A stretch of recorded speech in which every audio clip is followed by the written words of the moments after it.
C'est une joie pour moi, chers auditeurs, de vous inviter à découvrir Jean-Baptiste, ce personnage très exceptionnel de l'Écriture sainte. Il a été à la fois mystérieux et influent, méconnu et renommé, banni de la société et populaire parmi les foules. Bref, un homme au saisissant contraste, mais surtout un serviteur de Dieu qui a joué un rôle décisif dans sa génération et par la suite.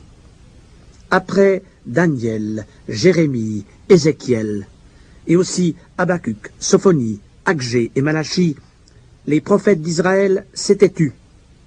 Tout simplement parce qu'Israël persistait dans son idolâtrie et ne les écoutait plus.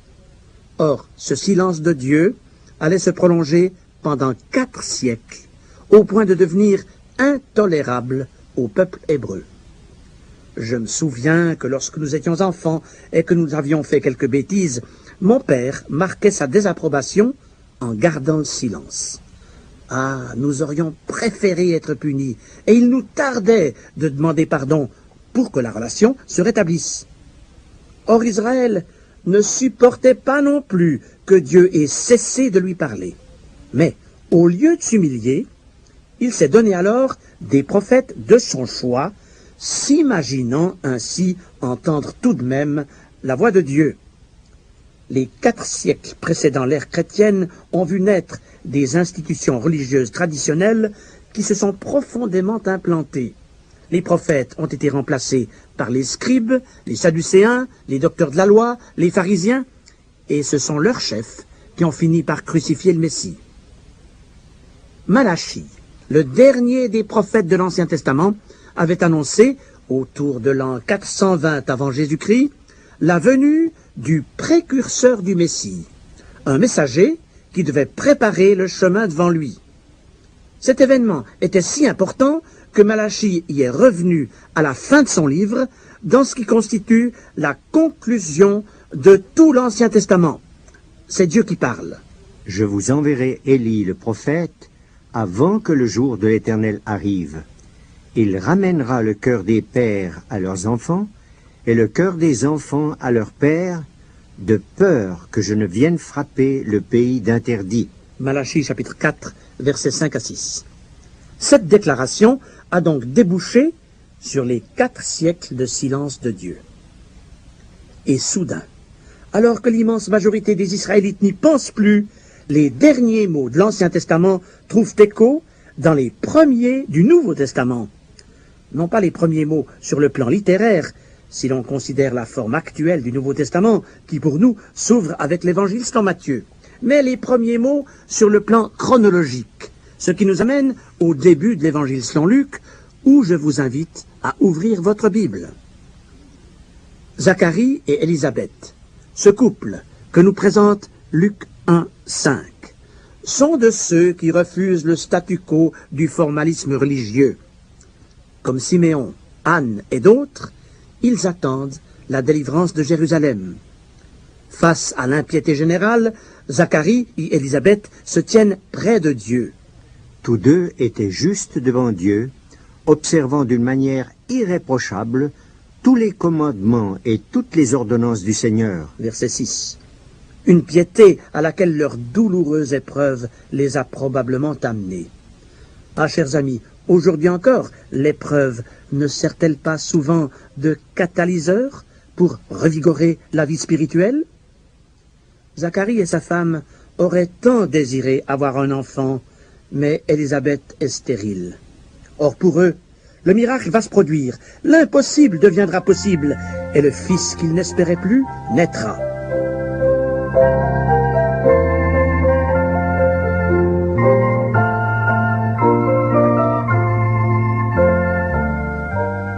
Zacharie le Lévite fait partie de la classe d'Abia, la 8e parmi les 24 officiant à tour de rôle dans le temple.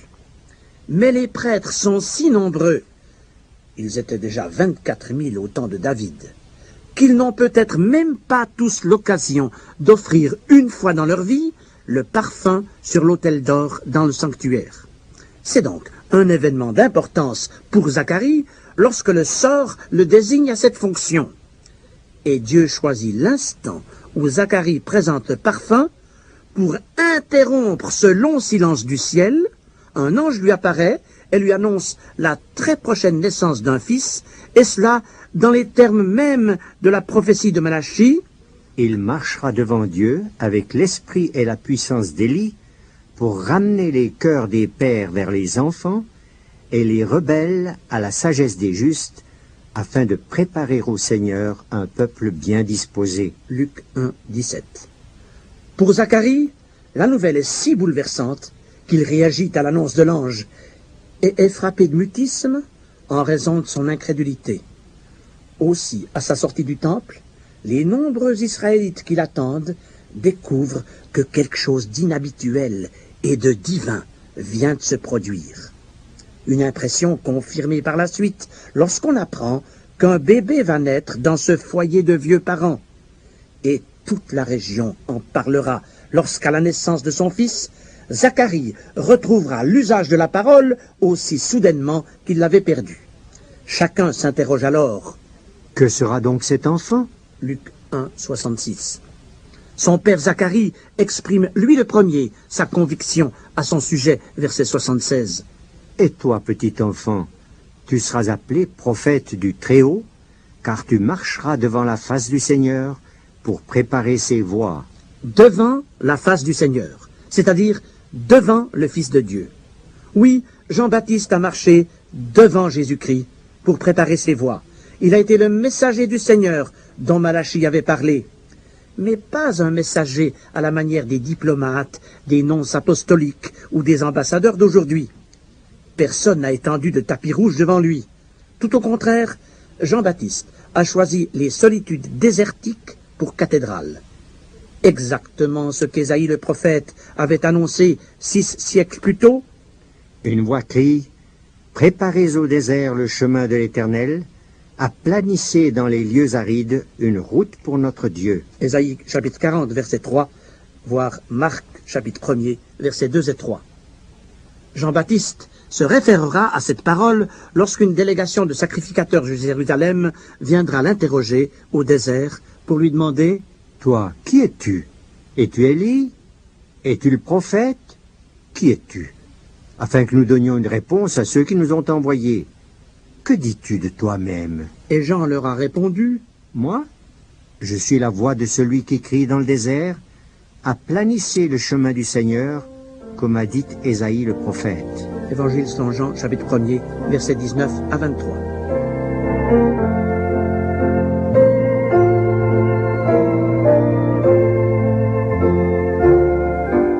Tous les prophètes en Israël ont été formés à l'école de Dieu. À combien plus forte raison, donc, le serviteur choisi pour marcher devant le Messie a-t-il dû, lui aussi, se soumettre à cette discipline du Père Céleste? Jean n'a pas été conduit à l'université de Jérusalem, par exemple, au pied de Gamaliel à la faculté de théologie. Il n'a pas non plus fréquenté le monastère essénien de Qumran sur les rives de la mer Morte, pourtant relativement proche. Dès sa jeunesse, il est parti au désert, car nous lisons à son propos Luc 1, 80. L'enfant croissait et se fortifiait en esprit, et il demeura dans les déserts jusqu'au jour où il se présenta devant Israël. Or Jean-Baptiste n'a pas été le seul à être formé à l'école du désert. Moïse a plus appris en 40 ans au désert qu'en 40 ans de hautes études en Égypte. Le roi David a rencontré le Seigneur dans les privations au désert. Le prophète Élie a marché pendant 40 jours au travers du désert. Jésus-Christ lui-même a été tenté pendant 40 jours dans le désert. L'apôtre Paul, quant à lui, a consacré 3 années précieuses à sa formation dans le désert d'Arabie. Et quelles richesses spirituelles en sont-elles découlées pour son ministère? Si Jean-Baptiste a été le plus grand des prophètes, c'est aussi parce qu'il ne s'est pas soustrait au désert, où il a mené une existence d'ermite, se conformant en tout aux lois juives du Naziréat que d'autres, comme Samson ou Samuel, avaient acceptées avant lui. Chers amis à l'écoute, il est des connaissances qui ne s'acquièrent qu'à l'université du désert. N'est-elle pas la seule habilité à forger les caractères et à délivrer le diplôme de gagneur d'âme? Peut-être connaissez-vous en ce moment quelque chose du désert. Non pas une solitude de sable, mais quelques contrariétés morales, quelques souffrances physiques, quelques tensions spirituelles qui, en se prolongeant, vous usent. Et si le Seigneur voulait utiliser cette épreuve pour façonner en vous le caractère d'homme de Dieu, de femme de Dieu, et vous préparer à une mission pour lui? Notre génération n'a-t-elle pas besoin de messagers de l'Éternel, de Jean-Baptiste, d'hommes et de femmes qui ont le courage de leurs opinions, qui osent dévoiler le mal, comme l'a fait le précurseur du Messie à l'époque? Où sont aujourd'hui, où seront demain, les messagers de l'Éternel, les témoins de l'Évangile, les prophètes du Très-Haut, qui ne se laisseront pas neutraliser par la société de consommation, parce qu'ils consacreront aux réalités spirituelles la primeur de leur force et de leur temps? Où sont ceux qui, envoyés du Maître comme Jean-Baptiste, auront le courage d'annoncer Christ dans notre monde hostile? Jean-Baptiste a marché avant le Maître en le précédant. Il a témoigné au nom du Maître, il s'est tenu au pied du Maître, il a vécu comme le Maître, en vue du jour où il comparaîtra devant le Maître. Ces 5 étapes constitueront la trame de notre étude sur Jean-Baptiste que nous poursuivrons dans nos 4 prochaines émissions. Mes chers auditeurs, en attendant de vous retrouver à l'écoute, que le Maître de Jean-Baptiste, notre bien-aimé Sauveur Jésus-Christ, vous rencontre, vous forme à son service et vous bénisse richement.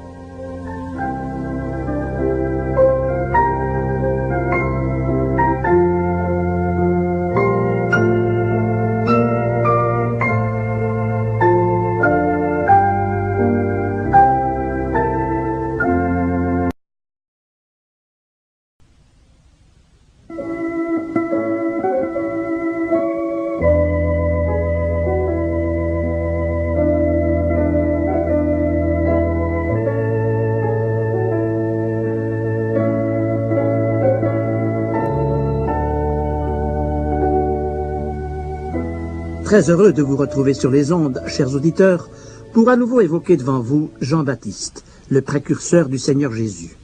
Ce personnage biblique, quelque peu énigmatique, a donc exercé son ministère avant son maître. Mais il s'est aussi présenté aux foules au nom de son maître, parce qu'il préparait son chemin.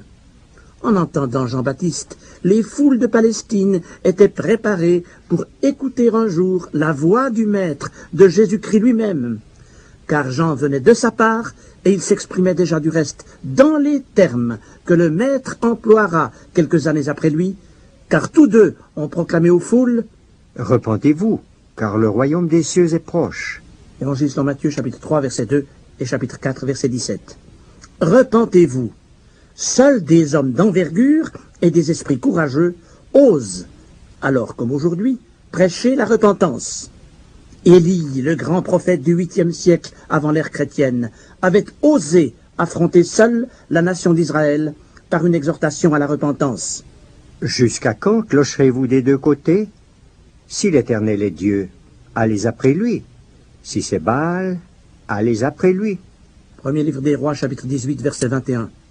Or, il y a analogie entre ces deux grands prophètes, Élie et Jean-Baptiste. Car avant sa naissance, Dieu avait dit à son père Zacharie, par l'intermédiaire de l'ange Gabriel, « Il marchera devant Dieu avec l'esprit et la puissance d'Élie pour ramener les rebelles à la sagesse des justes, afin de préparer au Seigneur un peuple bien disposé. » Luc 1, 17. Or, pour que les auditeurs de Jean-Baptiste n'aient pas de peine à l'identifier comme le précurseur du Messie, l'apparence qu'il s'est donnée l'a en quelque sorte accrédité auprès des Juifs, puisqu'il s'est présenté dans la tenue qu'Élie avait choisie des siècles auparavant. Jean avait un vêtement de poil de chameau et une ceinture de cuir autour des reins. Comme le Seigneur le soulignera plus tard dans Matthieu 11, Jean-Baptiste, qui portait un manteau de poil de chameau, était bien plus grand que les rois revêtus d'habits précieux dans les palais.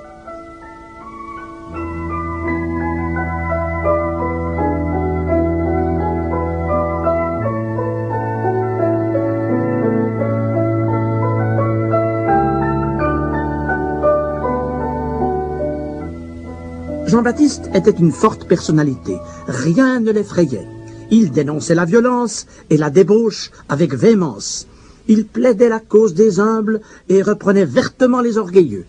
C'est avec audace qu'il a apostrophé les pharisiens venus se faire baptiser par lui, des hommes qui n'avaient aucune intention de se repentir.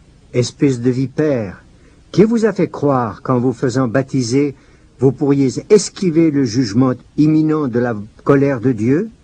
Matthieu 3, 7. Nous avons cité l'excellente transcription d'Alfred Kuhn, à laquelle nous continuerons de nous référer.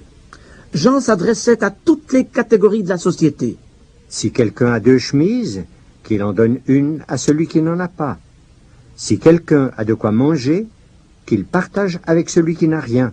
Aux collecteurs d'impôts, il déclarait: N'exigez rien au-delà des tarifs prescrits. Et lorsque des soldats lui demandèrent à leur tour ce qu'ils avaient à faire, il leur répondit: Ne chicanez personne et ne commettez pas de violence. Ne cherchez pas querelle aux gens. N'extorquez pas d'argent sous la menace. Contentez-vous de votre solde. Luc 3, 10 à 14. Comme le Seigneur l'a rappelé plus tard, Jean parlait avec une telle autorité que les foules le considéraient comme un envoyé de Dieu. À tous, Jean disait: Prouvez donc par vos actes que votre repentance est sincère et que vous voulez réellement changer de vie. Luc 3, 8. Or, s'il est un mot mal compris, c'est bien celui de repentance. S'il est une expérience souvent escamotée, c'est bien celle-là. La repentance est un acte de volonté pour se détourner du mal, un changement d'état d'esprit et d'attitude face au péché. La repentance est le point de départ de toute vie chrétienne véritable. Une repentance sincère implique la confession du péché à Jésus-Christ et l'abandon de la pratique du péché. Jean ne baptisait que ceux qui se repentaient en s'engageant par un témoignage public. Vous le voyez, chers auditeurs, nous sommes ici bien loin des baptêmes infligés aux nouveau-nés, puisqu'il s'agissait d'un acte conscient auquel s'engageaient sciemment des adultes. Tout acte sincère de repentance coûte cher à l'orgueil de l'homme. Il est plus facile de s'y soustraire par des excuses que d'abandonner son péché. Les pharisiens et les docteurs de la loi, ou si vous préférez, les représentants du clergé juif, n'ont guère apprécié les invectives de Jean. Ils n'ont pas voulu se repentir publiquement et confesser leur hypocrisie. Ainsi se sont-ils exposés au jugement divin, un endurcissement de cœur qui s'est renforcé au cours des années, au point que le Seigneur Jésus dira d'eux: En ne se faisant pas baptiser par Jean, ils ont rendu nul à leur égard le dessein de Dieu. Luc 7, 30. Et dire qu'il y avait pour ces terribles hommes qui ont fini par crucifier Christ un merveilleux dessein d'amour et de grâce de la part de Dieu, un plan duquel ils se sont privés en refusant de se repentir devant Jean-Baptiste au désert. La repentance était donc au centre du message de Jean. Pour lui, il était impératif que son peuple se prépare à l'imminente venue du Messie. Il fallait donc que les uns et les autres abandonnent la pratique du péché, se détournent du mal, s'amendent de leurs nombreuses fautes et recherchent la justice et la sainteté dans leur vie quotidienne.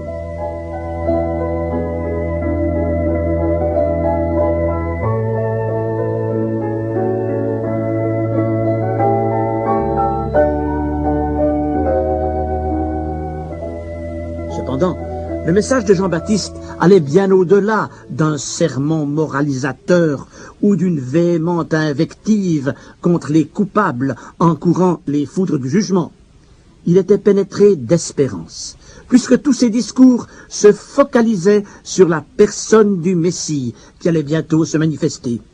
Pour lui, le Messie viendrait avant tout comme la lumière du monde, mais il se présenterait aussi tour à tour comme sculpteur, bûcheron, moissonneur, et surtout comme agneau, ainsi que nous allons le voir. D'abord, Jean-Baptiste annonce Jésus comme étant la lumière. Nous lisons au début de l'Évangile selon Jean, chapitre 1, versets 6 à 11. Il y eut un homme envoyé de Dieu, son nom était Jean. Il n'était pas la lumière, mais il parut pour rendre témoignage à la lumière. Cette lumière était la véritable lumière qui, en venant dans le monde, éclaire tout homme. Elle était dans le monde, et le monde a été fait par elle, et le monde ne l'a point connue. Elle est venue chez les siens, et les siens ne l'ont point reçue.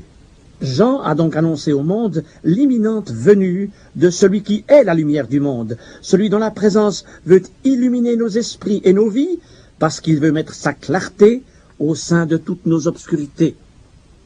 Puis Jean a entrevu un autre aspect du ministère de Jésus-Christ, lorsqu'il a dit au chef des Juifs, « Ne vous mettez pas à dire en vous-même, « Nous avons Abraham pour père », car je vous déclare que de ces pierres, Dieu peut susciter des enfants à Abraham. D'une pierre sans vie, Dieu peut susciter un enfant à Abraham. C'est-à-dire que Jésus-Christ est prêt à changer notre cœur de pierre en cœur de chair. Divin sculpteur, il aimerait produire en nous une œuvre durable, afin que nous devenions des pierres vivantes, capables d'entrer dans la structure de l'édifice de son Église. Les enfants d'Abraham, selon l'Esprit, remplaceront donc, pour un temps, les fils d'Abraham selon la chair. En d'autres termes, les non-juifs qui se convertiront prendront momentanément la place des fils d'Israël, et cela en attendant leur réhabilitation, car à l'égard de la nation d'Israël, le Seigneur agira comme un bûcheron. Déjà même, la cognée est mise à la racine des arbres. Tout arbre donc qui ne produit pas de bons fruits sera coupé et jeté au feu. Autrement dit, Israël, qui n'a pas porté les fruits que Dieu attendait, sera retranché pour un temps de ses privilèges religieux et dispersé loin de son pays, jusqu'au moment où il sera ramené dans son territoire et réintégré dans sa mission. Par ailleurs, la vision de Jean-Baptiste se polarisait encore sur le retour de Jésus-Christ en gloire pour juger le monde. Le Seigneur présidera alors à la moisson universelle, c'est-à-dire au jugement des nations. C'est pourquoi il aura son vent à la main, il nettoiera son aire et il amassera le blé dans son grenier, mais il brûlera la paille dans un feu qui ne s'éteint point. Luc 3, 17. À l'époque de Jean-Baptiste, les moissonneuses-batteuses n'existaient pas, mais on utilisait le vent, V-A-N, un panier à fond plat dans lequel on secouait le grain pour que l'enveloppe s'en détache. Exactement ce que le divin juge fera lorsqu'il séparera ceux qui ont Dieu dans leur cœur de ceux qui ne l'ont que sur leurs lèvres. Chers amis, dans quelle catégorie êtes-vous? Êtes-vous le grain ou la paille? Faites-vous partie de cette immense majorité de chrétiens d'étiquette qui, parce qu'ils ont été baptisés, qu'ils ont fait leur première communion ou leur confirmation, pensent qu'ils sont en règle avec Dieu, alors qu'ils ne sont pas pour autant sauvés du péché, parce qu'ils ne se sont jamais repentis et qu'ils n'ont pas reconnu en Christ leur sauveur personnel. Aussi, le Saint-Esprit n'est pas en eux, et de ce fait, ils ne possèdent pas la vie éternelle. Or, le point culminant de la prédication de Jean-Baptiste les concerne de premier chef. Lorsque le prophète a vu venir à lui le Messie, il s'est écrié « Voici l'agneau de Dieu qui ôte le péché du monde. » Jean 1, 29. Jésus-Christ n'est pas seulement lumière, sculpteur, bûcheron ou moissonneur. Il est avant tout agneau, l'agneau de Dieu. L'agneau qui a été sacrifié, immolé à la croix du calvaire, où il a versé son sang pour l'expiation du péché des hommes. Nous en reparlerons dans notre prochain entretien sur les ondes. Mes chers amis, n'attendez ni la prochaine émission, ni même la fin de cette journée, pour venir à l'agneau de Dieu qui ôte le péché du monde, car en cet instant, il voudrait devenir votre sauveur personnel pour l'éternité.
On peut comparer les évangiles à une merveilleuse broderie aux fils de diverses couleurs, admirablement tissés ensemble. Ils se complètent et s'harmonisent entre eux. Aussi nous faut-il aujourd'hui consulter à la fois les chapitres 3 de Matthieu et de Luc et les chapitres 1er de Marc et de Jean pour suivre le cheminement de Jean-Baptiste. Mes propos seront moins dirigés sur son ministère public que sur sa relation avec Jésus-Christ, son maître. Car Jean n'a pas été seulement le précurseur du Messie, il l'a vu, il s'est jeté à ses pieds pour l'honorer et l'adorer. Avant que Jésus ne commence son ministère en Palestine, il a tenu à se rendre auprès de Jean-Baptiste. Jésus était le cousin de Jean par Marie, sa mère, parente d'Élisabeth, mère de Jean-Baptiste. Une relation familiale dont Jean ne s'est pas prévalu, puisqu'il a d'emblée pris sa vraie place de serviteur devant le roi des rois. Il a même vivement réagi quand Jésus est venu à lui pour lui demander de le baptiser. « C'est moi qui ai besoin d'être baptisé par toi, et tu viens à moi ?» Matthieu 3, 14. Mais pourquoi Jésus voulait-il que Jean le baptise? Le baptême de Jean donnait l'occasion à ceux qui se reconnaissaient coupables de témoigner publiquement de leur sincère repentance. Cependant Jésus, le Fils de Dieu, qui n'a commis aucun péché parce qu'il est parfait, n'avait pas à se repentir de quoi que ce soit. Pourquoi alors a-t-il insisté pour que Jean le baptise?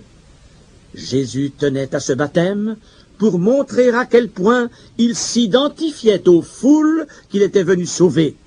Ne s'est-il pas rendu semblable aux hommes, comme l'affirmera l'apôtre Paul plus tard? Il a voulu être homme parmi les hommes, et même le dernier d'entre eux, pour ensuite leur ouvrir l'accès auprès de Dieu le Père. Aussi Jésus a-t-il rassuré Jean en lui disant « Laisse faire maintenant, car il est convenable que nous accomplissions ainsi tout ce qui est juste. » Et Jean ne lui résista plus. L'évangile selon Luc fait bien ressortir que, par son baptême, Jésus s'identifiait à la foule.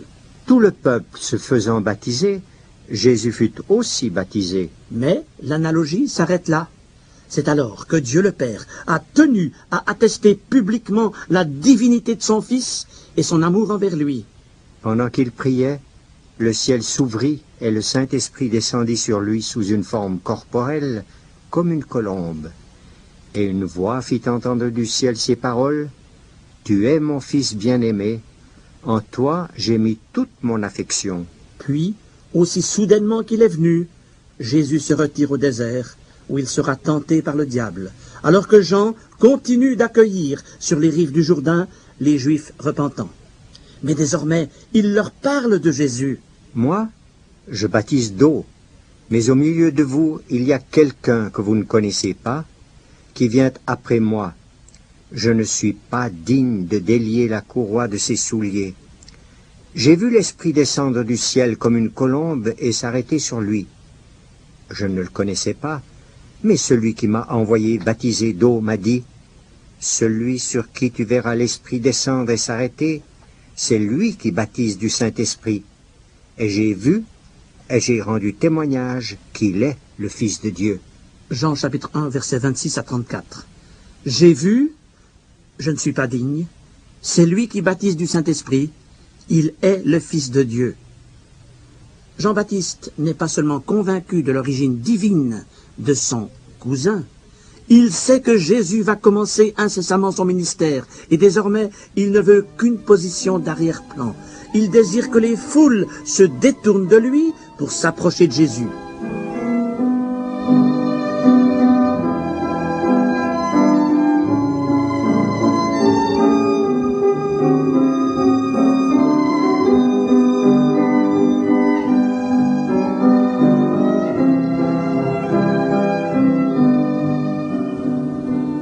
Jean-Baptiste, l'envoyé de Dieu, le précurseur annoncé par Ésaïe et par Malachie, le plus important de tous les prophètes, puisqu'il a été le seul d'entre eux à voir le Messie.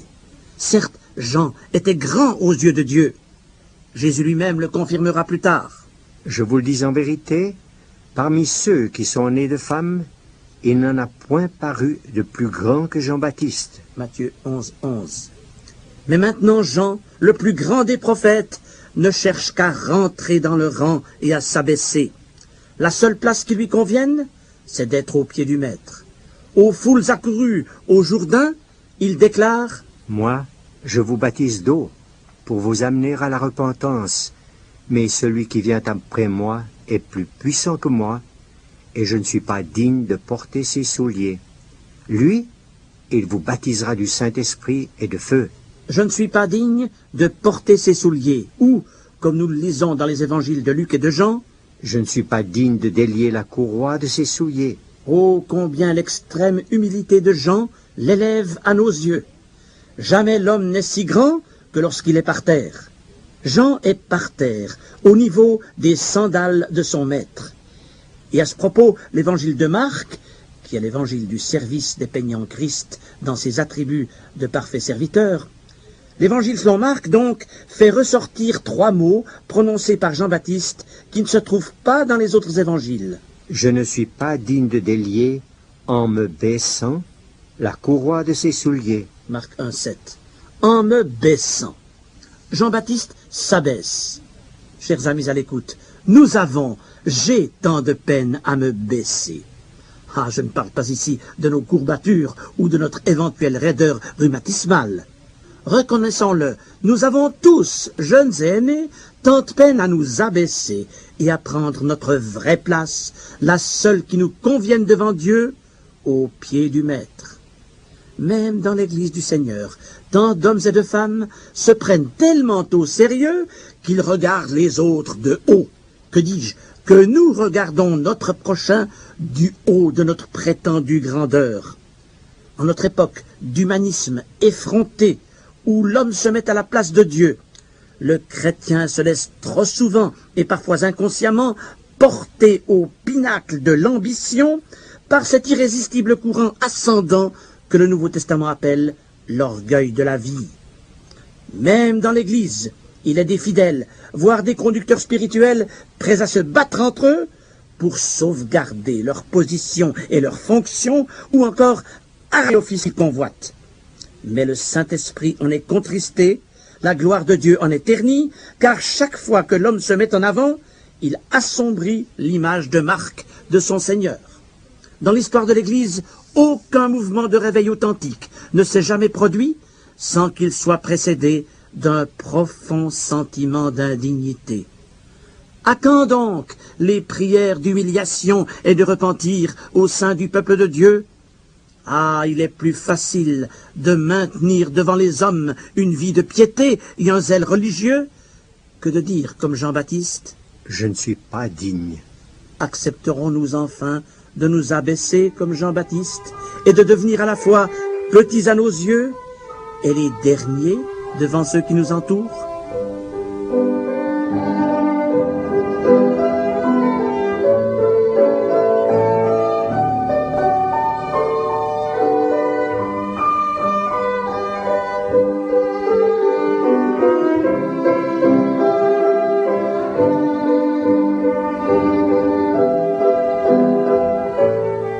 Dès après sa rencontre avec Jésus, Jean a voulu détourner de lui l'attention des foules pour qu'elles ne regardent qu'à Jésus-Christ. Lorsqu'il a vu le Messie revenir à lui, il a élevé la voix pour que tous entendent. Voici l'agneau de Dieu qui ôte le péché du monde. Jean 1, 29. Et quand le lendemain, Jésus était encore là, Jean-Baptiste a répété, Voilà l'agneau de Dieu. Jean 1, 36. 2 disciples de Jean-Baptiste se sont alors détachés de lui pour suivre Jésus. Et Jean n'a rien fait pour les retenir. Les 2 disciples de Jean, dont l'un se nommait André, sont devenus ce jour-là disciples de Jésus. Puis André a parlé à son frère Simon-Pierre, qui, à son tour, a suivi Jésus. Et la fin du premier chapitre de l'Évangile selon Jean nous montre que, comme une traînée de poudre, la nouvelle s'est propagée et que plusieurs Galiléens sont devenus disciples de Jésus. Jean-Baptiste a donc tout fait pour que les foules venues à lui se tournent vers Jésus. Il a accepté que ses propres disciples le quittent pour suivre Christ. Et lorsqu'un jour s'est engagé une controverse avec un juif sur la purification, il en a profité pour rendre un nouveau témoignage à Jésus. Je ne suis pas le Christ, mais j'ai été envoyé devant lui. Celui à qui appartient l'épouse, c'est l'époux. Mais l'ami de l'époux, qui se tient là et qui l'entend, éprouve une grande joie à cause de la voix de l'époux. Aussi cette joie qui est la mienne est parfaite. Il faut qu'il croisse et que je diminue. Jean 3, 28 à 30. Chers amis, appréciez-vous d'être le point de mire, le centre des conversations, celui ou celle qu'on consulte en priorité? Telle n'était pas l'ambition de Jean-Baptiste. Lors d'une cérémonie de mariage, les époux sont le pôle d'attraction. Pour Jean, l'époux, c'est Jésus-Christ. Et l'épouse, ce sont ceux qui lui appartiennent et le suivront. Quant à lui, il se contente du rôle de l'ami de noces, chargé de préparer la fête et de tout faire pour que les époux soient honorés et que les invités soient heureux. Là est l'ambition de Jean-Baptiste. Il éprouve une grande joie parce que l'époux est là et qu'il peut entendre sa voix. Puis il certifie: Il faut qu'il croisse et que je diminue. Toute la grandeur de Jean-Baptiste apparaît au travers de cette devise dont il a fait le mot d'ordre de sa carrière. Il faut qu'il croisse et que je diminue. Or, après 20 siècles, cette devise, qui va à l'encontre des goûts et des modes du jour, devrait caractériser le chrétien dans sa relation avec Jésus. Elle devrait caractériser l'Église tout entière, que le Seigneur convie à ses pieds pour l'adorer et le glorifier. Alors, voulons-nous accepter la voie que Jean-Baptiste nous trace et faire nôtre cette devise? Il faut qu'il croisse et que je diminue. Que le Seigneur de Jean-Baptiste vous bénisse richement.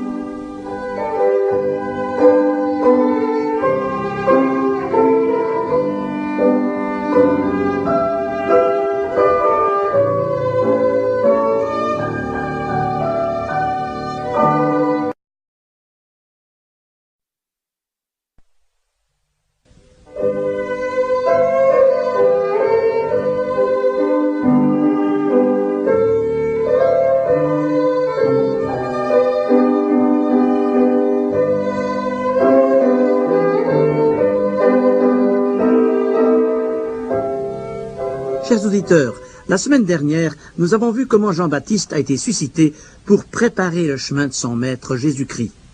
Le message qu'il proclamait au désert atteignait toutes les classes de la société.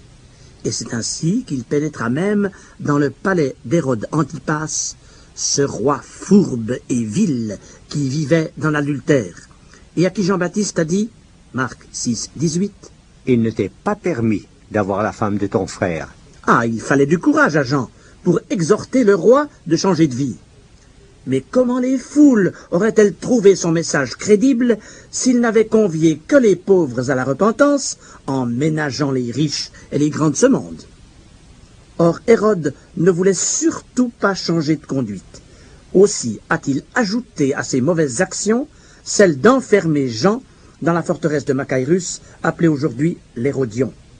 Nous ne savons pas combien de mois ou d'années a duré la détention de Jean, mais dans sa cellule, il avait certes plus de temps pour réfléchir, et Satan en a profité pour le tourmenter. Période d'autant plus sombre pour Jean qu'il aurait bien voulu être témoin oculaire des événements bouleversants qui, entre-temps, avaient projeté sur l'avant-scène celui dont il avait préparé le chemin. Partout, Jésus guérissait les malades, accomplissait des miracles, et les foules venaient à lui. De toute évidence, Jésus était donc le Messie promis, à moins que Jean eut soudain certains doutes. Le Messie ne devait-il pas avant tout libérer la Palestine du joug romain pour que la nation entière le proclame comme roi? Or, au fil des semaines et des mois, Jean a dû être informé que les chefs religieux s'étaient détournés de Jésus et complotaient même de le faire mourir. Il y avait donc de quoi se poser des questions. Pourquoi, face à tant de miracles, les Juifs ne le reconnaissaient-ils pas publiquement comme Messie? Et finalement, pourquoi Jésus ne faisait-il pas quelque chose de spectaculaire pour obliger toute la nation à l'acclamer roi? À moins qu'après tout, Jésus ne soit pas le Messie promis. N'y tenant plus, Jean décida d'envoyer par ses disciples un message à Jésus. « Es-tu celui qui doit venir, ou devons-nous en attendre un autre ?» Matthieu 11, 3. Cette phrase traduit toute l'anxiété de l'esprit tourmenté de Jean. Ah, chers amis, le plus grand des prophètes a eu ses moments de perplexité et de doute. Il a été, lui aussi, la cible des accusations perfides du diable. Satan, nous dit Apocalypse chapitre 12, verset 10, est l'accusateur des frères. Non pas l'accusateur des mondains, des inconvertis, mais celui des frères, c'est-à-dire des enfants de Dieu. Alors, avons-nous lieu d'être surpris que le diable se fasse un malin plaisir de nous viser aussi par ses attaques, cherchant à neutraliser nos volontés et à paralyser notre résistance spirituelle? Cependant, comment pouvons-nous parer à ces flèches empoisonnées? L'Écriture nous dit: Prenez le bouclier de la foi, avec lequel vous pourrez éteindre tous les traits enflammés du malin. Épître aux Éphésiens, chapitre 6, verset 16. Par sa réponse, Jésus a en quelque sorte tendu le bouclier de la foi à Jean jusque dans sa prison. L'Ancien Testament avait prévu que les miracles messianiques authentifieraient celui que Dieu allait envoyer. Or Jean ne devait-il pas à son tour interpréter par l'Écriture sainte les événements dont il était le témoin à distance depuis sa cellule de prisonnier? Aussi ses propres disciples lui ont-ils transmis cette réponse de Jésus: Allez rapporter à Jean ce que vous entendez et ce que vous voyez. Les aveugles voient, les boiteux marchent, les lépreux sont purifiés, les sourds entendent, les morts ressuscitent, et la bonne nouvelle est annoncée aux pauvres. Heureux celui pour qui je ne serai pas une occasion de chute. Matthieu 11, versets 4 à 6. Peut-être que les disciples de Jean ont encore pu lui communiquer quelque chose de leur enthousiasme, puisqu'à l'heure même, selon Luc 7, Jésus avait opéré plusieurs guérisons extraordinaires.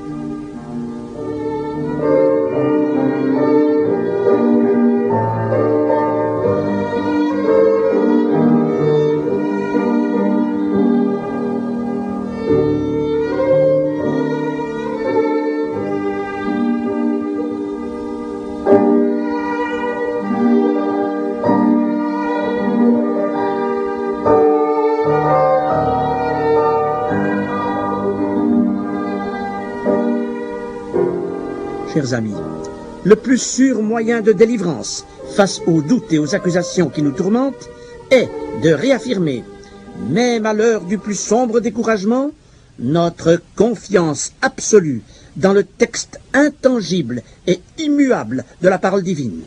Cette parole eut sans doute alors un impact rassurant sur l'esprit de Jean-Baptiste dans sa cellule, puisque, conformément à ce qui était écrit, le Messie faisait tant de miracles.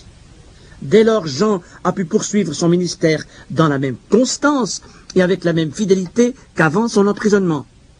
Aussi, lorsqu'un jour Jean a vu le roi Hérode lui-même arriver dans sa cellule, il a pu à nouveau l'exhorter. Peut-être a-t-il eu avec lui même plusieurs entretiens, car c'est à ce propos que nous lisons: Hérode craignait Jean, le connaissant pour un homme juste et saint. Il le protégeait et, après l'avoir entendu, il était souvent perplexe et l'écoutait avec plaisir. Marc 6, 20. Mais la perplexité d'Hérode ne l'empêchait pas de jouer avec la vérité, car il n'avait pas la force d'abandonner son vice. Hérode devait être d'un caractère mou, et il ne pouvait plus rien devant la femme qui dominait sa vie. Or Satan guettait son occasion. Un jour propice arriva, lorsqu'Hérode, à l'anniversaire de sa naissance, donna un festin assez grand aux chefs militaires et aux principaux de la Galilée. Marc 6, 21. Chers auditeurs, Satan ne connaît-il pas les jours propices où il pourra nous surprendre dans nos points faibles pour ensuite nous assujettir et nous vaincre? Il guette les occasions favorables pour nous faire tomber, comme il le fit pour Hérode, victime à la fois de sa passion et de son orgueil. Hérodias, la maîtresse d'Hérode, avait une fille nommée Salomé qui, après le repas, a dansé et plu à tous les convives. Peut-être Hérode était-il sous l'effet des vapeurs de l'alcool et qu'il ne se contrôlait plus tout à fait. Toujours est-il qu'il a fait alors à Salomé une proposition démentielle. « Demande-moi ce que tu voudras, et je te le donnerai. Ce que tu me demanderas, je te le donnerai, serait-ce la moitié de mon royaume. » Marc 6, 22 à 23. Hérode n'a sans doute pas mesuré ses paroles, car il était suffisamment accroché au pouvoir pour ne vouloir céder aucune portion de sa souveraineté. Face à cette offre insensée, Salomé elle-même n'a pas su que demander. Mais elle s'est empressée de consulter sa mère, qui, elle, n'a pas voulu rater une si belle occasion pour se débarrasser enfin de Jean-Baptiste, le trouble fait de son pseudo-foyer. Exiger immédiatement la tête de Jean-Baptiste mettra certes Hérode dans l'embarras, mais devant les convives, il n'osera se rétracter, et il sera obligé d'obtempérer. Et l'on verra bien alors ce que deviendront ses scrupules de conscience qui jusqu'ici l'avaient rendu perplexe au sujet du prophète. Sitôt dit, sitôt fait. Et un garde est revenu de la forteresse avec la tête de Jean-Baptiste sur un plat, Marc 6, 28. Ainsi, par la sordide intervention d'une femme despote, dominant un roi vicieux, périt le plus grand des prophètes, le précurseur du Messie.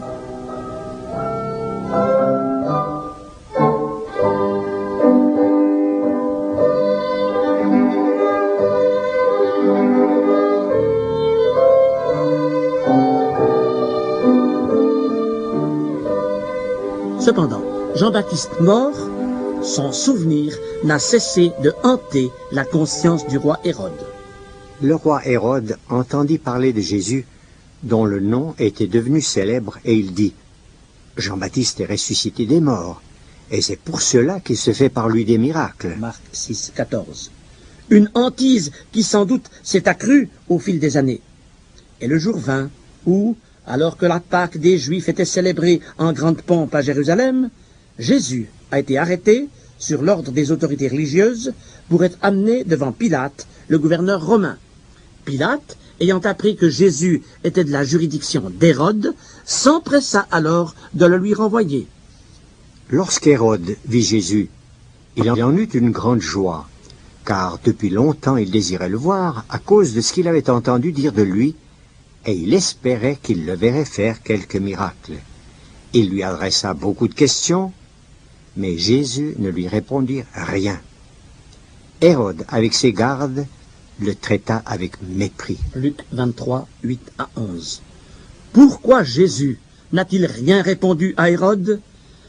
Parce qu'il avait déjà eu son occasion, que dis-je, ses multiples occasions pour se repentir, et surtout qu'il avait piétiné la vérité de Dieu en ordonnant l'assassinat de Jean-Baptiste.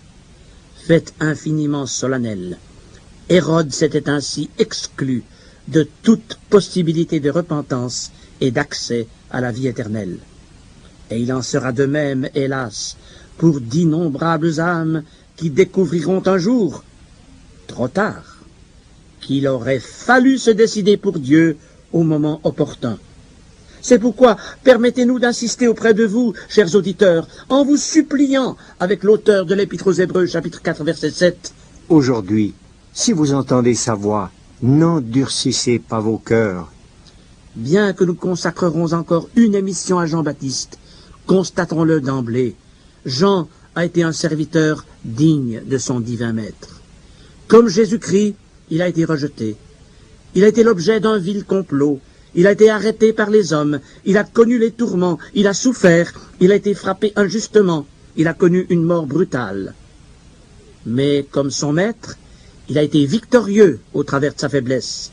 Et avec son maître, il partagera la gloire et la récompense destinées à ceux qui auront vaincu.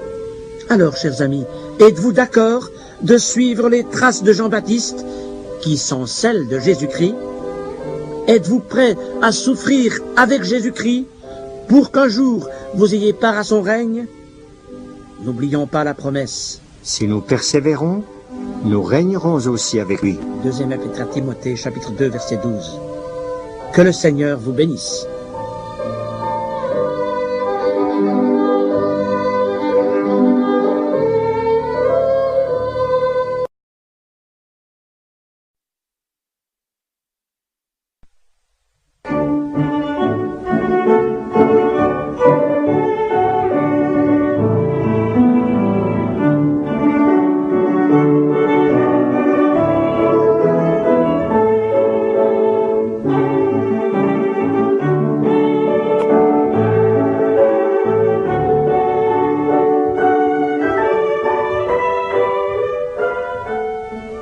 Jean-Baptiste a achevé sa carrière en prison.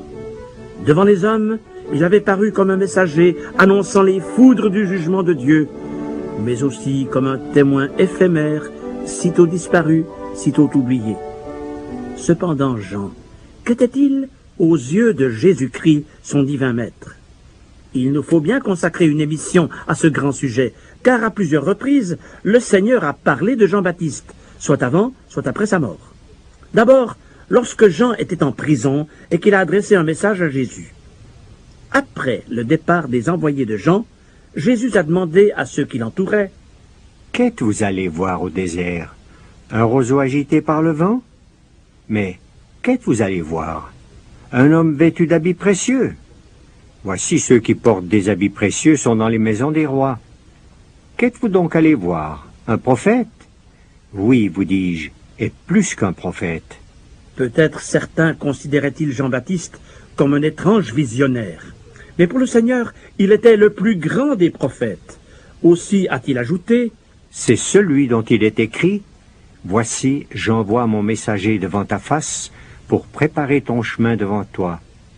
Je vous le dis en vérité, parmi ceux qui sont nés de femmes, il n'en a point paru de plus grand que Jean-Baptiste. » Matthieu 11, 7 à 11.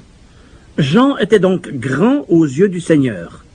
Mais le précurseur du Messie n'avait pas tous nos privilèges. Il n'a pas pu, comme nous, goûter à tous les avantages de la grâce divine qui fait de nous des citoyens du royaume des cieux.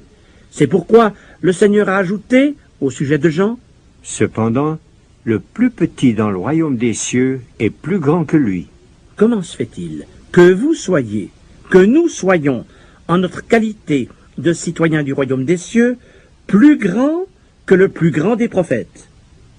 Permettez une image. Le petit enfant, placé au sommet d'une montagne, se tient à une altitude plus élevée que le géant resté au fond de la vallée. En d'autres termes, la position du plus humble des enfants de Dieu en notre époque de grâce est plus élevée aux yeux du Seigneur que celle du plus grand des prophètes, placé malgré lui dans la profonde vallée du temps de la loi. Car lorsque Jean-Baptiste s'est manifesté, c'était encore le régime de la loi de Moïse qui, rappelons-le, ne s'est achevé qu'au moment où Jésus-Christ s'est écrié du haut de la croix: « Tout est accompli. » Jean 19, 30.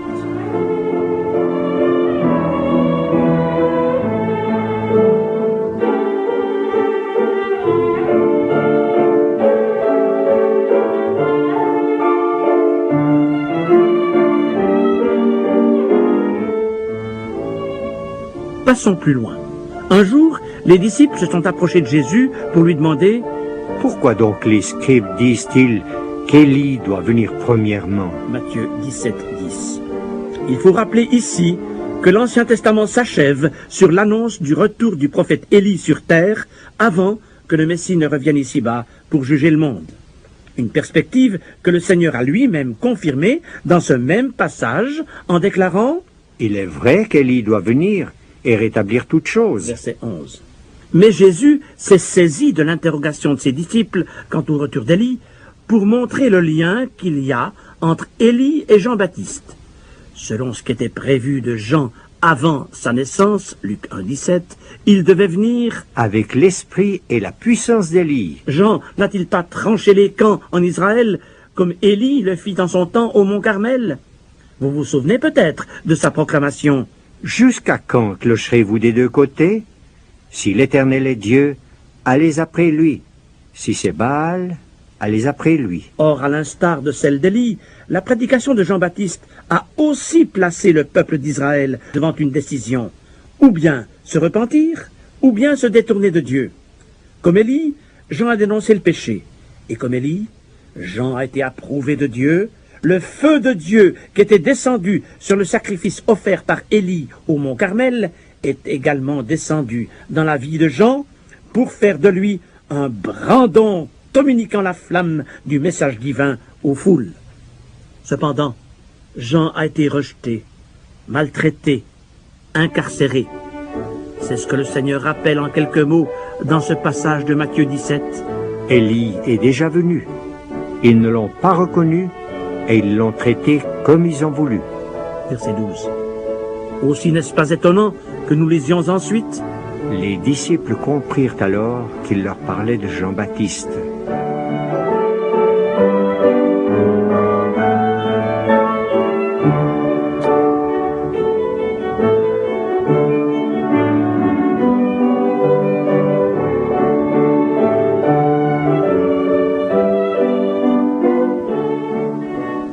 Nouvelle occasion où Jésus-Christ évoque Jean-Baptiste, c'est lorsque les pharisiens et les docteurs de la loi lui ont demandé: Par quelle autorité fais-tu ces choses? Et qui t'a donné cette autorité? Matthieu 21, verset 23. Alors Jésus les a mis dans l'embarras, leur posant à son tour une question: Le baptême de Jean, d'où venait-il? Du ciel ou des hommes? L'attitude des pharisiens face à ce problème laisse apparaître toute l'hypocrisie qui les caractérisait. Écoutons-les discuter entre eux. Si nous répondons du ciel, il nous dira: Pourquoi donc n'avez-vous pas cru en lui? Et si nous répondons des hommes, nous avons à craindre la foule, car tous tiennent Jean pour un prophète. Devant ce dilemme, ils se sont dérobés à la vérité pour répondre à Jésus: Nous ne savons. Nous ne savons. C'est grave de prétendre ne pas savoir quand on sait fort bien. Et dire qu'en notre fin de siècle, il y en a beaucoup qui savent fort bien que la Bible et son message procèdent de Dieu, mais ne veulent pas se repentir de leurs fautes, préférant adopter une attitude d'indifférence devant le plaidoyer de grâce adressé du ciel aux hommes. Chers amis à l'écoute, vous ne pourrez pas toujours dire « nous ne savons, je ne sais pas », car ce que vous apprenez de la parole de Dieu, ce que vous entendez en ce moment même de l'appel du Seigneur, répercuté très imparfaitement par cette modeste émission, vous rend responsable devant Dieu face à l'éternité.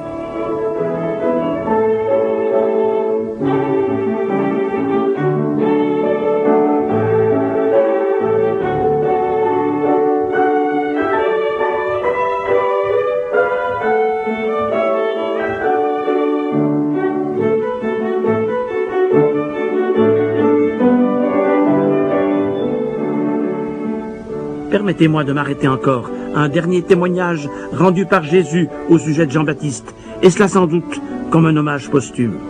Jean était la lampe qui brûle et qui luit, et vous avez voulu vous réjouir 1 heure à sa lumière. Jean 5, 35. Par ces mots, le Seigneur s'adressait d'abord aux Juifs de Jérusalem, comme s'il leur disait: la lampe que Dieu avait allumée en la personne de Jean-Baptiste s'est éteinte pour vous. Vous n'avez pas su profiter de l'opportunité qui vous était offerte. Maintenant, c'est trop tard. Vous avez refusé la grâce de Dieu et vous avez choisi vous-même votre sort éternel de perdition, loin de la lumière divine. Un verdict confirmé d'ailleurs par cette autre parole du Seigneur prononcée à cette même époque. Les pharisiens et les docteurs de la loi, en ne se faisant pas baptiser par lui, ont rendu nul à leur égard le dessein de Dieu. Luc 7, 30. Comme nous l'avons déjà dit, Dieu avait un dessein de grâce et d'amour, même pour ces pharisiens et ces docteurs de la loi, qui par la suite l'ont condamné. Cependant, les chefs religieux d'Israël se sont écartés du plan de Dieu, et pour eux, la lumière s'est définitivement éteinte, parce qu'ils ont sombré dans les ténèbres de l'incrédulité. Mais par cette parole, Jean était la lampe qui brûle et qui luit. Le Seigneur voulait aussi nous présenter son précurseur comme un témoin modèle dont nous sommes appelés à suivre les traces. La juxtaposition des deux verbes « brûler » et « luire » m'a parlé. Que de gens veulent luire sans brûler. Résultat, ils ne brillent ni ne brûlent. Car nul ne peut luire sans brûler d'abord. En d'autres termes, nul ne peut apporter la lumière divine dans le monde sans qu'auparavant le feu de Dieu ne le consume. Notre génération n'a que faire des beaux parleurs qui prêchent un évangile social et qui scintillent comme des feux follets sans éclairer ni réchauffer. Elle attend le message de Dieu transmis par des hommes et des femmes qui ne se ménagent pas et qui ont renoncé à tout parce que leur cœur brûle de l'amour divin pour les âmes. Chers amis, Jean fut la lumière qui brûle et qui luit. Il aurait pu connaître les honneurs humains, mais il a préféré la solitude du désert. Il aurait pu se nourrir de repas princiers, il s'est contenté des sauterelles des rives du Jourdain. En d'autres termes, il s'est soustrait à la vie facile et à la popularité pour proclamer le message dynamique de la repentance, un message qui suscitait partout l'opposition. Or, aujourd'hui, nous avons à présenter, comme Jean-Baptiste, un message qui tranche, celui de la croix du calvaire. Scandale pour les Juifs et folie pour les païens, mais puissance de Dieu et sagesse de Dieu pour ceux qui sont appelés, tant juifs que grecs. Premier épître aux Corinthiens, chapitre 1er, versets 23 à 24. Et c'est toujours ainsi. La croix sépare les camps. Quand elle est annoncée en vérité et en puissance, le vice est démasqué, les situations sont mises en ordre, et le mal ne peut plus cohabiter avec la vraie piété. La lampe de Jean a brillé à l'époque sur toute la Palestine. Mais, tel un rayon laser, cette lumière franchit l'histoire pour transpercer les ténèbres de notre époque d'immoralité et d'oubli de Dieu. Chers amis, ne pensez-vous pas que notre génération a besoin de nouveaux Jean-Baptiste qui, avec un cœur brûlant de l'amour de Dieu, détourneront les âmes de la perdition? Chers amis, ne pensez-vous pas que notre génération a besoin de nouveaux Jean-Baptiste qui, avec un cœur brûlant de l'amour de Dieu, détourneront les âmes de la perdition éternelle pour les amener à la vie éternelle? Oh, qu'à l'instar de Jean-Baptiste, nous remplissions tous les conditions qui permettront au Seigneur de nous employer pour la propagation de son évangile et pour le salut des âmes. Et pour cela, soyons prêts d'être comme Jean-Baptiste, rejetés avec le Maître. Tenons-nous au pied du Maître pour recevoir ses instructions, puis témoignons au nom du Maître, afin qu'un jour nous puissions, comme Jean-Baptiste, nous tenir devant le Maître et l'entendre dire: C'est bien, bon et fidèle serviteur, entre dans la joie de ton Maître. Matthieu 25, 21. Que le Seigneur vous bénisse richement.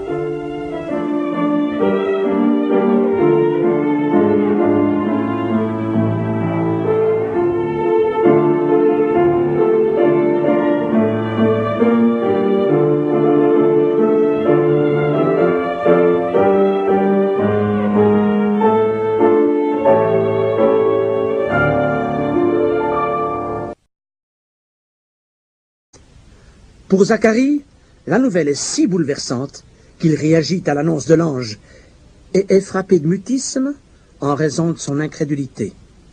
Aussi, à sa sortie du temple, les nombreux Israélites qui l'attendent découvrent que quelque chose d'inhabituel et de divin vient de se produire. Une impression confirmée par la suite lorsqu'on apprend qu'un bébé va naître dans ce foyer de vieux parents. Et toute la région en parlera lorsqu'à la naissance de son fils, Zacharie retrouvera l'usage de la parole aussi soudainement qu'il l'avait perdu. Chacun s'interroge alors. Que sera donc cet enfant? Luc 1, 66. Son père Zacharie exprime, lui le premier, sa conviction à son sujet, verset 76. Et toi, petit enfant, tu seras appelé prophète du Très-Haut, car tu marcheras devant la face du Seigneur pour préparer ses voies. Devant la face du Seigneur, c'est-à-dire devant le Fils de Dieu. Oui, Jean-Baptiste a marché devant Jésus-Christ pour préparer ses voies. Il a été le messager du Seigneur dont Malachie avait parlé. Mais pas un messager à la manière des diplomates, des nonces apostoliques ou des ambassadeurs d'aujourd'hui. Personne n'a étendu de tapis rouge devant lui. Tout au contraire, Jean-Baptiste a choisi les solitudes désertiques pour cathédrale. Exactement ce qu'Ésaïe le prophète avait annoncé 6 siècles plus tôt. Une voix crie: Préparez au désert le chemin de l'Éternel, aplanissez dans les lieux arides une route pour notre Dieu. Ésaïe chapitre 40, verset 3, voire Marc chapitre 1er, versets 2 et 3. Jean-Baptiste se référera à cette parole lorsqu'une délégation de sacrificateurs de Jérusalem viendra l'interroger au désert pour lui demander: Toi, qui es-tu? Es-tu Élie? Es-tu le prophète? Qui es-tu? afin que nous donnions une réponse à ceux qui nous ont envoyés. Que dis-tu de toi-même? Et Jean leur a répondu, Moi, je suis la voix de celui qui crie dans le désert, aplanissez le chemin du Seigneur, comme a dit Ésaïe le prophète. Évangile selon Jean, chapitre 1er, versets 19 à 23.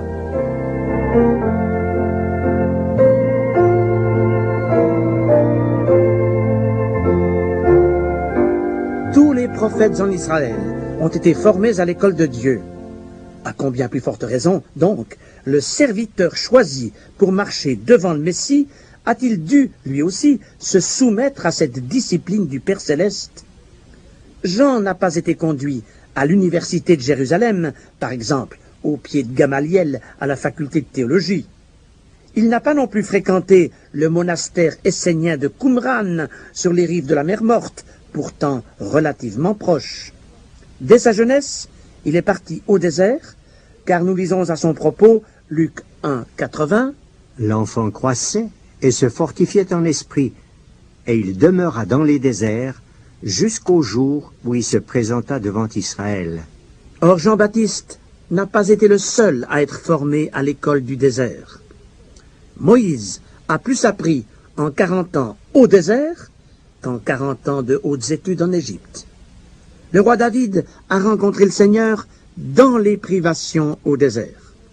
Le prophète Élie a marché pendant 40 jours au travers du désert. Jésus-Christ lui-même a été tenté pendant 40 jours dans le désert. L'apôtre Paul, quant à lui, a consacré 3 années précieuses à sa formation dans le désert d'Arabie. Et quelles richesses spirituelles en sont-elles découlées pour son ministère? Si Jean-Baptiste a été le plus grand des prophètes, c'est aussi parce qu'il ne s'est pas soustrait au désert, où il a mené une existence d'ermite, se conformant en tout aux lois juives du Naziréat que d'autres, comme Samson ou Samuel, avaient acceptées avant lui. Chers amis à l'écoute, il est des connaissances qui ne s'acquièrent qu'à l'université du désert. N'est-elle pas la seule habilité à forger les caractères et à délivrer le diplôme de gagneur d'âme? Peut-être connaissez-vous en ce moment quelque chose du désert. Non pas une solitude de sable, mais quelques contrariétés morales, quelques souffrances physiques, quelques tensions spirituelles qui, en se prolongeant, vous usent. Et si le Seigneur voulait utiliser cette épreuve pour façonner en vous le caractère d'homme de Dieu, de femme de Dieu, et vous préparer à une mission pour lui? Notre génération n'a-t-elle pas besoin de messagers de l'Éternel, de Jean-Baptiste, d'hommes et de femmes qui ont le courage de leurs opinions, qui osent dévoiler le mal, comme l'a fait le précurseur du Messie à l'époque? Où sont aujourd'hui, où seront demain, les messagers de l'Éternel, les témoins de l'Évangile, les prophètes du Très-Haut, qui ne se laisseront pas neutraliser par la société de consommation, parce qu'ils consacreront aux réalités spirituelles la primeur de leur force et de leur temps? Où sont ceux qui, envoyés du Maître comme Jean-Baptiste, auront le courage d'aller?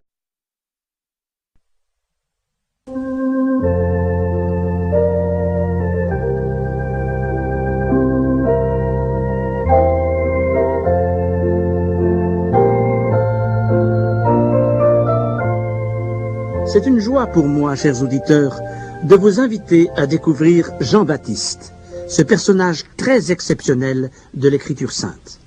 Il a été à la fois mystérieux et influent, méconnu et renommé, banni de la société et populaire parmi les foules. Bref, un homme au saisissant contraste, mais surtout un serviteur de Dieu qui a joué un rôle décisif dans sa génération et par la suite. Après Daniel, Jérémie, Ézéchiel, et aussi Habacuc, Sophonie, Agé et Malachie, les prophètes d'Israël s'étaient tus. Tout simplement parce qu'Israël persistait dans son idolâtrie et ne les écoutait plus. Or, ce silence de Dieu allait se prolonger pendant 4 siècles, au point de devenir intolérable au peuple hébreu. Je me souviens que lorsque nous étions enfants et que nous avions fait quelques bêtises, mon père marquait sa désapprobation en gardant le silence. Ah, nous aurions préféré être punis, et il nous tardait de demander pardon pour que la relation se rétablisse. Or Israël ne supportait pas non plus que Dieu ait cessé de lui parler. Mais, au lieu de s'humilier, il s'est donné alors des prophètes de son choix, s'imaginant ainsi entendre tout de même la voix de Dieu. Les 4 siècles précédant l'ère chrétienne ont vu naître des institutions religieuses traditionnelles qui se sont profondément implantées. Les prophètes ont été remplacés par les scribes, les sadducéens, les docteurs de la loi, les pharisiens, et ce sont leurs chefs qui ont fini par crucifier le Messie. Malachie, le dernier des prophètes de l'Ancien Testament, avait annoncé, autour de l'an 420 avant Jésus-Christ, la venue du précurseur du Messie, un messager qui devait préparer le chemin devant lui. Cet événement était si important que Malachie y est revenu à la fin de son livre dans ce qui constitue la conclusion de tout l'Ancien Testament. C'est Dieu qui parle. Je vous enverrai Élie le prophète avant que le jour de l'Éternel arrive. Il ramènera le cœur des pères à leurs enfants et le cœur des enfants à leurs pères, de peur que je ne vienne frapper le pays d'interdit. Malachie chapitre 4, versets 5 à 6. Cette déclaration a donc débouché sur les 4 siècles de silence de Dieu. Et soudain, alors que l'immense majorité des Israélites n'y pensent plus, les derniers mots de l'Ancien Testament trouvent écho dans les premiers du Nouveau Testament. Non pas les premiers mots sur le plan littéraire, si l'on considère la forme actuelle du Nouveau Testament, qui pour nous s'ouvre avec l'Évangile selon Matthieu, mais les premiers mots sur le plan chronologique, ce qui nous amène au début de l'Évangile selon Luc, où je vous invite à ouvrir votre Bible. Zacharie et Élisabeth, ce couple que nous présente Luc 1, 5, sont de ceux qui refusent le statu quo du formalisme religieux. Comme Siméon, Anne et d'autres, ils attendent la délivrance de Jérusalem. Face à l'impiété générale, Zacharie et Élisabeth se tiennent près de Dieu. Tous deux étaient justes devant Dieu, observant d'une manière irréprochable tous les commandements et toutes les ordonnances du Seigneur. Verset 6. Une piété à laquelle leur douloureuse épreuve les a probablement amenés. Ah, chers amis, aujourd'hui encore, l'épreuve ne sert-elle pas souvent de catalyseur pour revigorer la vie spirituelle? Zacharie et sa femme auraient tant désiré avoir un enfant, mais Élisabeth est stérile. Or pour eux, le miracle va se produire, l'impossible deviendra possible, et le fils qu'ils n'espéraient plus naîtra.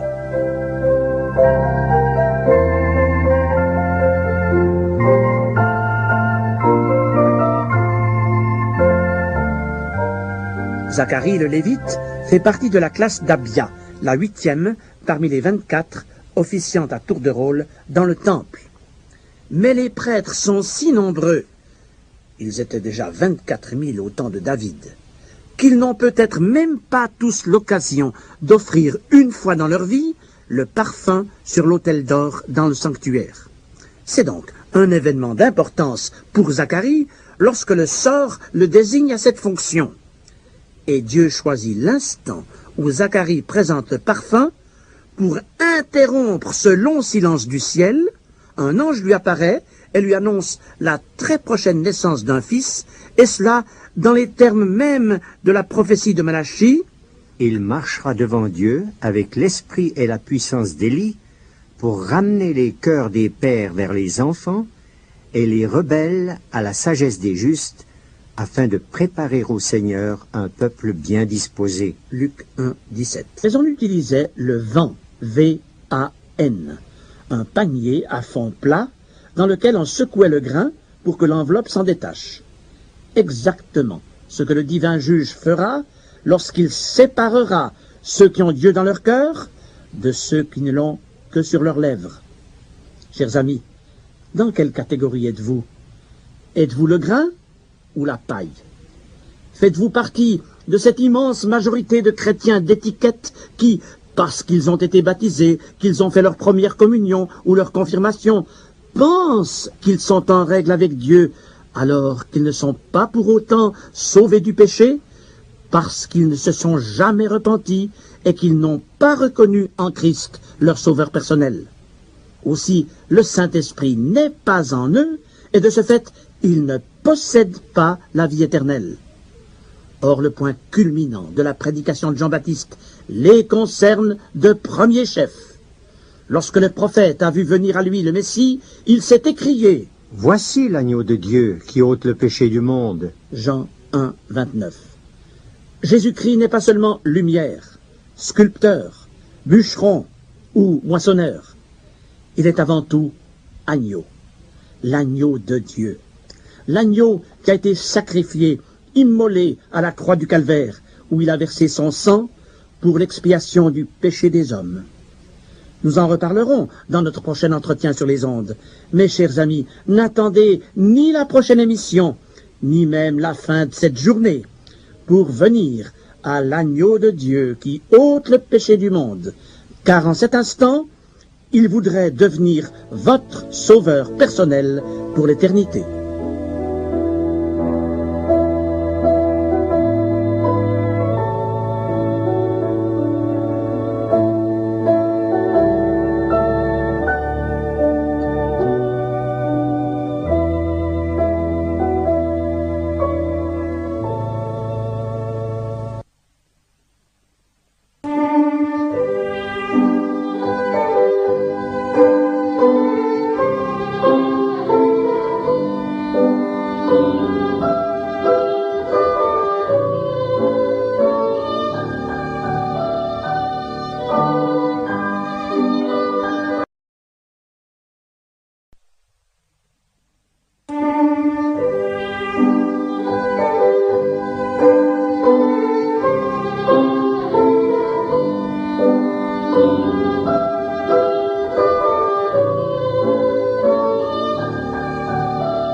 On peut comparer les évangiles à une merveilleuse broderie aux fils de diverses couleurs, admirablement tissés ensemble. Ils se complètent et s'harmonisent entre eux. Aussi nous faut-il aujourd'hui consulter à la fois les chapitres 3 de Matthieu et de Luc et les chapitres 1er de Marc et de Jean pour suivre le cheminement de Jean-Baptiste. Mes propos seront moins dirigés sur son ministère public que sur sa relation avec Jésus-Christ, son maître. Car Jean n'a pas été seulement le précurseur du Messie, il l'a vu, il s'est jeté à ses pieds pour l'honorer et l'adorer. Avant que Jésus ne commence son ministère en Palestine, il a tenu à se rendre auprès de Jean-Baptiste. Jésus était le cousin de Jean par Marie, sa mère, parente d'Élisabeth, mère de Jean-Baptiste. Une relation familiale dont Jean ne s'est pas prévalu, puisqu'il a d'emblée pris sa vraie place de serviteur devant le roi des rois. Il a même vivement réagi quand Jésus est venu à lui pour lui demander de le baptiser. « C'est moi qui ai besoin d'être baptisé par toi, et tu viens à moi ?» Matthieu 3, 14. Mais pourquoi Jésus voulait-il que Jean le baptise? Le baptême de Jean donnait l'occasion à ceux qui se reconnaissaient coupables de témoigner publiquement de leur sincère repentance. Cependant Jésus, le Fils de Dieu, qui n'a commis aucun péché parce qu'il est parfait, n'avait pas à se repentir de quoi que ce soit. Pourquoi alors a-t-il insisté pour que Jean le baptise? Jésus tenait à ce baptême pour montrer à quel point il s'identifiait aux foules qu'il était venu sauver. Ne s'est-il pas rendu semblable aux hommes, comme l'affirmera l'apôtre Paul plus tard? Il a voulu être homme parmi les hommes, et même le dernier d'entre eux, pour ensuite leur ouvrir l'accès auprès de Dieu le Père. Aussi Jésus a-t-il rassuré Jean en lui disant « Laisse faire maintenant, car il est convenable que nous accomplissions ainsi tout ce qui est juste. » Et Jean ne lui résista plus. L'Évangile selon Luc fait bien ressortir que, par son baptême, Jésus s'identifiait à la foule. Tout le peuple se faisant baptiser, Jésus fut aussi baptisé. Mais l'analogie s'arrête là. C'est alors que Dieu le Père a tenu à attester publiquement la divinité de son Fils et son amour envers lui. Pendant qu'il priait, le ciel s'ouvrit et le Saint-Esprit descendit sur lui sous une forme corporelle, comme une... Annoncer Christ dans notre monde hostile. Jean-Baptiste a marché avant le Maître en le précédant. Il a témoigné au nom du Maître, il s'est tenu au pied du Maître, il a vécu comme le Maître, en vue du jour où il comparaîtra devant le Maître. Ces 5 étapes constitueront la trame de notre étude sur Jean-Baptiste que nous poursuivrons dans nos 4 prochaines émissions. Mes chers auditeurs, en attendant de vous retrouver à l'écoute, que le Maître de Jean-Baptiste, notre bien-aimé Sauveur Jésus-Christ, vous rencontre, vous forme à son service et vous bénisse richement.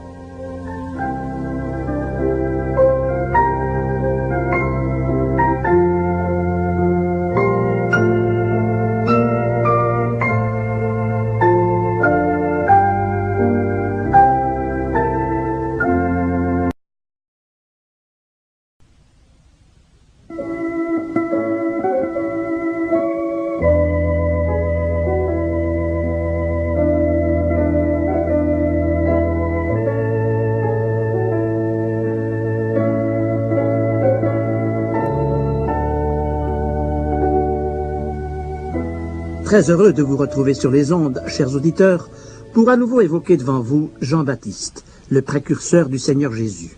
Ce personnage biblique, quelque peu énigmatique, a donc exercé son ministère avant son Maître. Mais il s'est aussi présenté aux foules au nom de son Maître, parce qu'il préparait son chemin. En entendant Jean-Baptiste, les foules de Palestine étaient préparées pour écouter un jour la voix du Maître, de Jésus-Christ lui-même. Car Jean venait de sa part, et il s'exprimait déjà du reste dans les termes que le Maître emploiera quelques années après lui, car tous deux ont proclamé aux foules « Repentez-vous, car le royaume des cieux est proche. » Évangile selon Matthieu, chapitre 3, verset 2, et chapitre 4, verset 17. « Repentez-vous. Seuls des hommes d'envergure et des esprits courageux osent, alors comme aujourd'hui, prêcher la repentance. » Élie, le grand prophète du 8e siècle avant l'ère chrétienne, avait osé affronter seul la nation d'Israël par une exhortation à la repentance. « Jusqu'à quand clocherez-vous des deux côtés? Si l'Éternel est Dieu, allez après lui. Si c'est Baal, allez après lui. » Premier livre des Rois, chapitre 18, verset 21. Or, il y a analogie entre ces deux grands prophètes, Élie et Jean-Baptiste. Car avant sa naissance, Dieu avait dit à son père Zacharie, par l'intermédiaire de l'ange Gabriel, « Il marchera devant Dieu avec l'esprit et la puissance d'Élie pour ramener les rebelles à la sagesse des justes, afin de préparer au Seigneur un peuple bien disposé. » Luc 1, 17.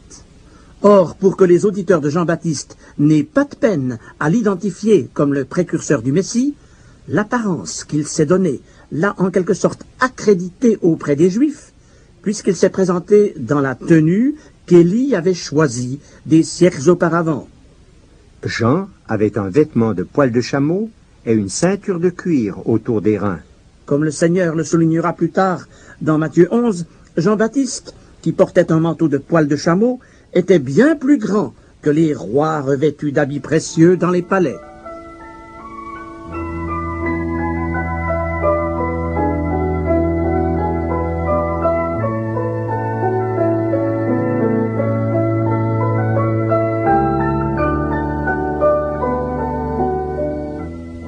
Jean-Baptiste était une forte personnalité. Rien ne l'effrayait. Il dénonçait la violence et la débauche avec véhémence. Il plaidait la cause des humbles et reprenait vertement les orgueilleux.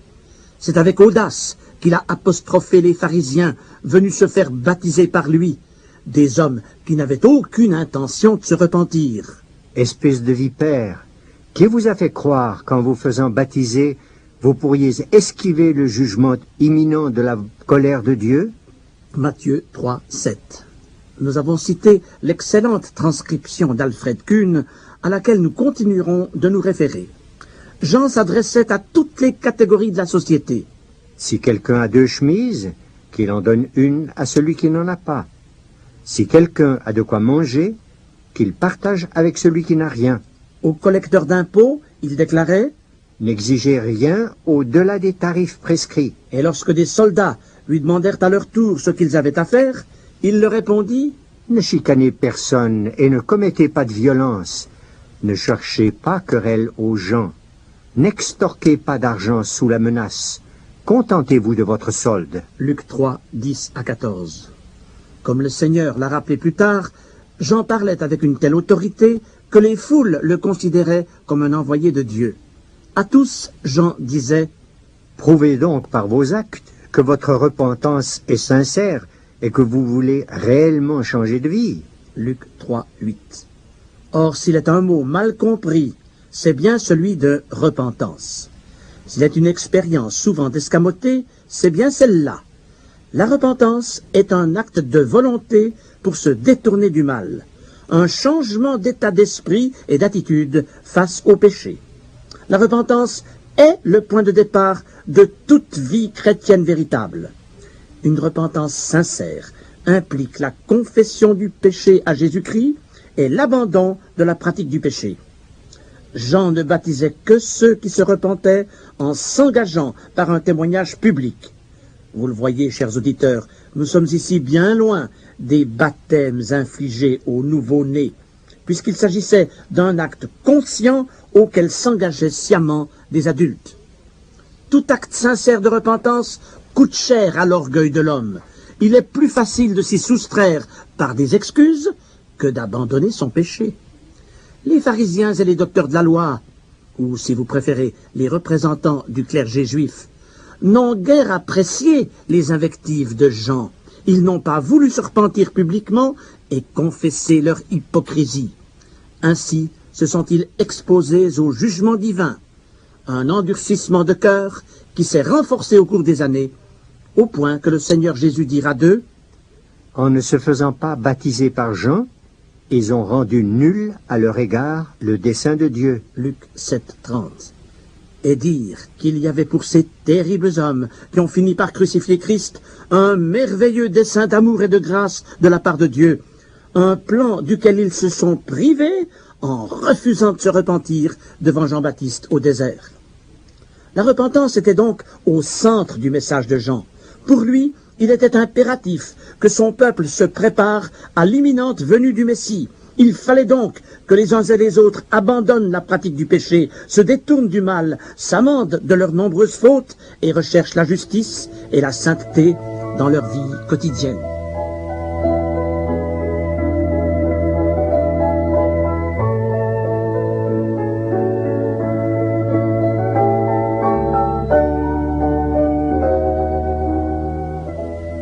Cependant, le message de Jean-Baptiste allait bien au-delà d'un sermon moralisateur ou d'une véhémente invective contre les coupables encourant les foudres du jugement. Il était pénétré d'espérance, puisque tous ses discours se focalisaient sur la personne du Messie qui allait bientôt se manifester. Pour lui, le Messie viendrait avant tout comme la lumière du monde, mais il se présenterait aussi tour à tour comme sculpteur, bûcheron, moissonneur, et surtout comme agneau, ainsi que nous allons le voir. D'abord, Jean-Baptiste annonce Jésus comme étant la lumière. Nous lisons au début de l'évangile selon Jean, chapitre 1, versets 6 à 11. Il y eut un homme envoyé de Dieu, son nom était Jean. Il n'était pas la lumière, mais il parut pour rendre témoignage à la lumière. Cette lumière était la véritable lumière qui, en venant dans le monde, éclaire tout homme. Elle était dans le monde, et le monde a été fait par elle, et le monde ne l'a point connue. Elle est venue chez les siens, et les siens ne l'ont point reçue. Jean a donc annoncé au monde l'imminente venue de celui qui est la lumière du monde, celui dont la présence veut illuminer nos esprits et nos vies, parce qu'il veut mettre sa clarté au sein de toutes nos obscurités. Puis Jean a entrevu un autre aspect du ministère de Jésus-Christ, lorsqu'il a dit au chef des Juifs: « Ne vous mettez pas à dire en vous-même, nous avons Abraham pour père, car je vous déclare que de ces pierres, Dieu peut susciter des enfants à Abraham. d'une pierre sans vie, Dieu peut susciter un enfant à Abraham. C'est-à-dire que Jésus-Christ est prêt à changer notre cœur de pierre en cœur de chair. Divin sculpteur, il aimerait produire en nous une œuvre durable, afin que nous devenions des pierres vivantes, capables d'entrer dans la structure de l'édifice de son Église. Les enfants d'Abraham, selon l'Esprit, remplaceront donc, pour un temps, les fils d'Abraham selon la chair. En d'autres termes, les non-juifs qui se convertiront prendront momentanément la place des fils d'Israël, et cela en attendant leur réhabilitation, car à l'égard de la nation d'Israël, le Seigneur agira comme un bûcheron. Déjà même, la cognée est mise à la racine des arbres. Tout arbre donc qui ne produit pas de bons fruits sera coupé et jeté au feu.